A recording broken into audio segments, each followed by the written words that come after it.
विधानसभा क्षेत्र में जितने भी छोटे मोटे बांध है, धन्यवाद सभापति महोदय।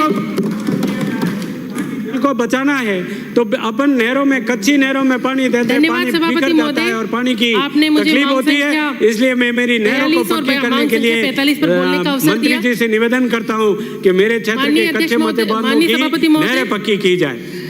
जैसा कि सभी सदस्यों ने कहा कि जल बिना कुछ भी नहीं है और जल से ही कल है, तो मैं ये कहना चाहूंगी कि सबसे पहली बात तो मैं धन्यवाद दूंगी कि पिछले टाइम भी जब बीजेपी की सरकार थी तो ERCP के माध्यम से पानी लाने का काम राजस्थान में शुरुआत का पहला कदम बीजेपी की सरकार ने उठाया, तो मैं उसके लिए बहुत धन्यवाद दूंगी। और वर्तमान में ERCP के लिए MOU करने का काम भी बीजेपी की सरकार ने किया, इसलिए आपका बहुत बहुत धन्यवाद। साथ ही मैं कहूँगी कि जल संसाधन के माध्यम से, ERCP के माध्यम से बयाना में पानी आए। बयाना विधानसभा भरतपुर जिले में सबसे पहला बेनिफिशियरी है और उसका ध्यान आपको करना होगा।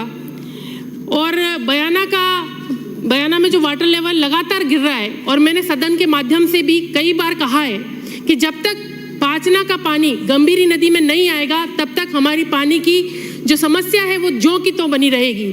तो मेरा निवेदन है मंत्री जी से कि बयाना में पानी की वाटर लेवल को बढ़ाने के लिए इस नदी का 12 महीने बहना बहुत ज़रूरी है। पांचना में गंभीरी नदी का पानी आना बहुत ज़रूरी है। आपने PKC ERCP के माध्यम से रूबास में जो नहरें हैं, रूबास में की और जो जाने वाली जो नहरें हैं उनकी मरम्मत भी की जाए, साथ ही उन नहरों में पानी भी खोला जाए। भरतपुर तक पानी पहुंचना, जब पानी एक्सेस में होगा तो पहुंचेगा, लेकिन जिन लोगों का पहला हक बनता है उन तक पानी पहुंचने की जिम्मेदारी सरकार की बनती है।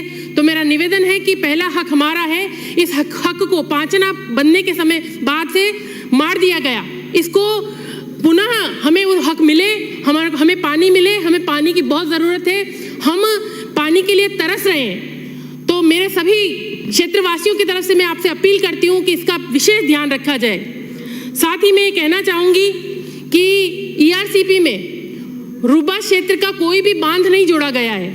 और सच बात तो ये है कि जब गंभीरी नदी बहती थी तो वहाँ पर वाटर लेवल अच्छा बना हुआ था, बांध की कोई ज़रूरत भी नहीं थी। और छोटे बांध, बहुत छोटे बांध बने हुए हैं, लेकिन एक खानवा बांध अगर आप ERCP में जोड़ेंगे तो निश्चित रूप से हमारी विधानसभा को बहुत फायदा होगा और आगे छोटे बांधे वो भरते चले जाएंगे। तो खानवा बांध को इस ERCP में जोड़ने का आप श्रम करें, मेरी सरकार से ये बहुत निवेदन है।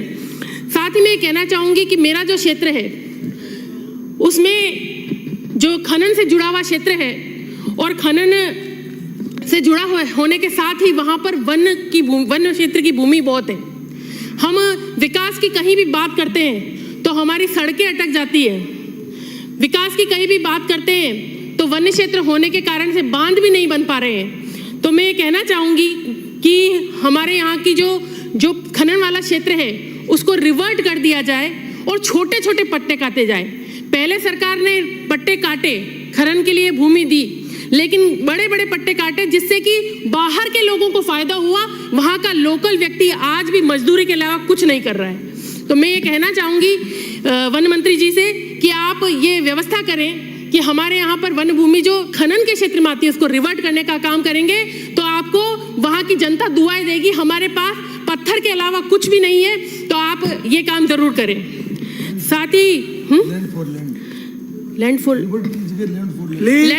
करें।